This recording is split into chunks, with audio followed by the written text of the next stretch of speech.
بسم اللہ الرحمن الرحیم۔ السلام علیکم ناظرین۔ پچھلے دنوں راس الخیمہ جانا ہوا تو راستے میں ایک چھوٹی سی مسجد میں نماز کے لیے رکا۔ دوپہر کا وقت تھا۔ حسب عادت پہلی صف میں بیٹھا تو میرے برابر میں ایک بزرگ بیٹھے تھے۔ کالے لیکن چہرے پہ بلا کا نور تھا۔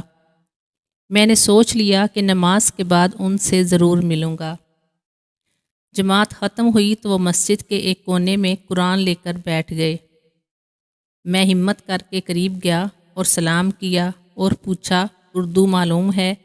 انہیں بہت اچھی طرح اردو آتی تھی۔ ان کا تعلق یمن کی ایک تبلیغی جماعت سے تھا۔ قصہ مختصر، بہت باتیں ہوئیں۔ اٹھتے وقت میں نے ان سے پوچھا کہ بڑے صاحب دعا قبول ہونے کا کوئی بہترین طریقہ تو بتائیں۔ کہنے لگے 100% گارنٹی کے ساتھ دعا کی قبولیت کا طریقہ بتاؤں؟ میرے رونگٹے کھڑے ہو گئے۔ کہنے لگے اللہ میاں رد ہی نہیں کرتا۔ میں نے بے چین ہو کر کہا جی بسم اللہ۔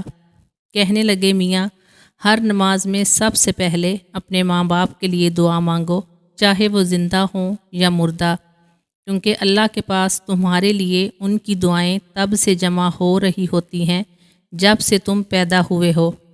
کہنے لگے یہ عمل آج ہی سے کر کے دیکھو۔ سراب دیکھا ہے نا، جیسے جیسے اس کے قریب جاؤ وہ مٹتا جاتا ہے۔ دعا کے اس عمل سے تمہاری زندگی سے پریشانیاں اسی سراب کی طرح مٹتی جائیں گی انشاءاللہ۔ یقین کریں اس دن کے بعد سے میں نے ایک بار بھی ناغہ نہیں کیا اور راستے ایسے کھل رہے ہیں جیسے صبح رات کو کاٹ کر روشنی پھیلاتی ہے۔